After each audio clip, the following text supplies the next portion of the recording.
It's time for a Tony Time body conditioning workout.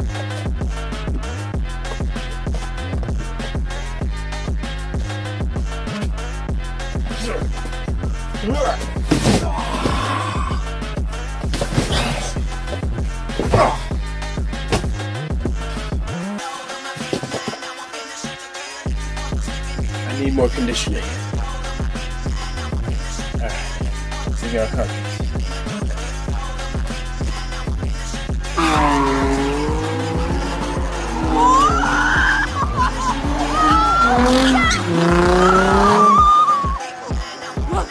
Sit down now. Please tell these guys. It's Tony time, bitches! Yeah, that was probably too soon. Welcome to Tony's MMA Corner, the only MMA channel that still picks against Aljamain Sterling. I am your host, Tony Sepulveda!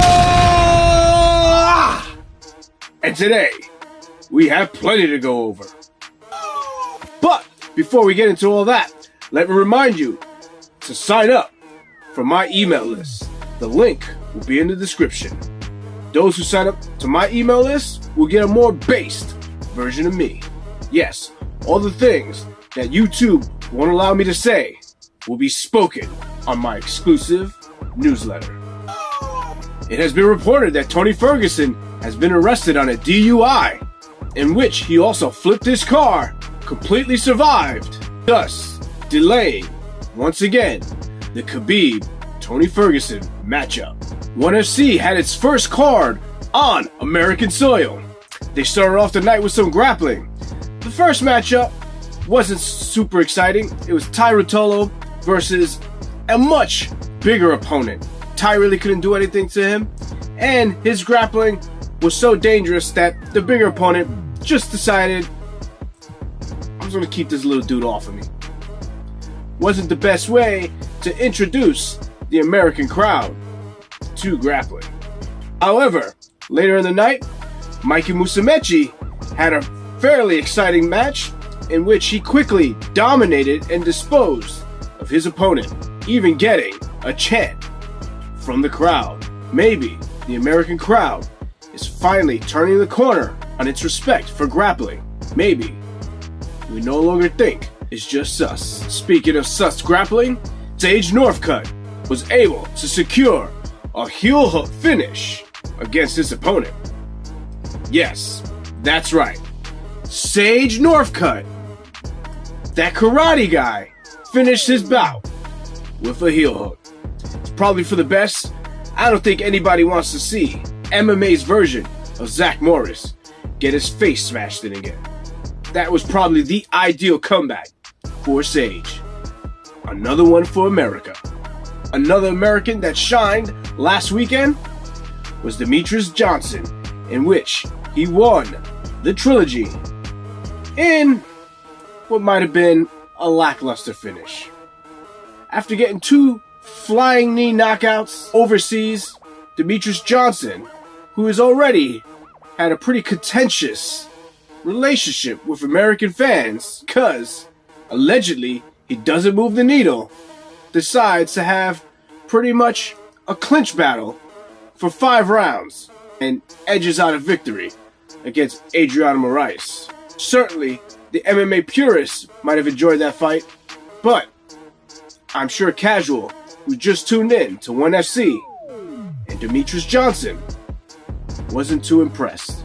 However, all in all, the card was fairly entertaining, with some of the other bouts with fighters who have names that nobody really could pronounce were pretty exciting. There were plenty of finishes, and Americans now have another alternative to the UFC. Under the ONE FC banner, you get everything. You get MMA, kickboxing, Muay Thai, grappling, foxy boxing, backyard wrestling. If you're into all that, you should certainly tune in to ONE FC. In boxing news, arguably the best boxer alive today, Canelo Alvarez, beat another contender, and barely anybody noticed. And once again, Jake Paul will get more headlines than the greatest boxer out there. Boxing was doing awesome. The latest champion of the Gracie family, Chrome Gracie, made his return after not fighting for 4 years, and as expected, it did not go all that great.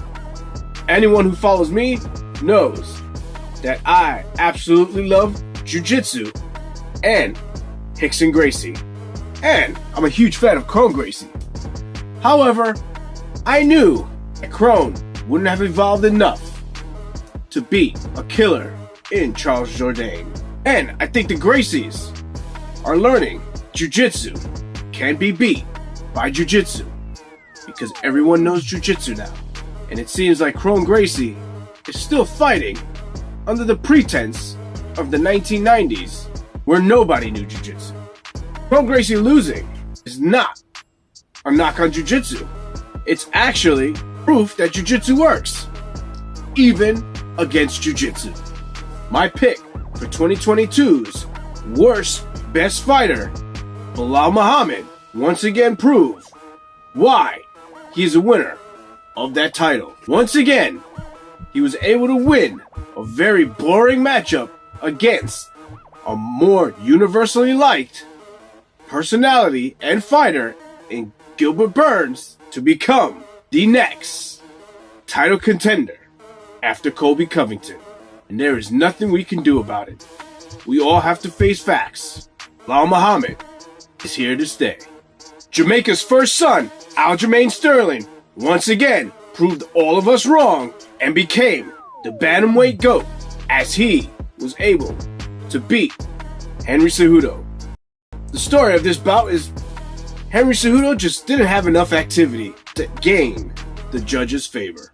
Aljamain Sterling was able to do just enough to win and piss off the whole MMA community once again, as I'm sure most of us picked against him. That is why he was my pick for 2022's Fighter of the Year. Yes, that's right. Nothing makes sense anymore because Belal Muhammad and Aljamain Sterling are at the top of the UFC. After the bout, Dana White had the brilliant idea of putting Sean O'Malley in a face-off with Aljamain Sterling.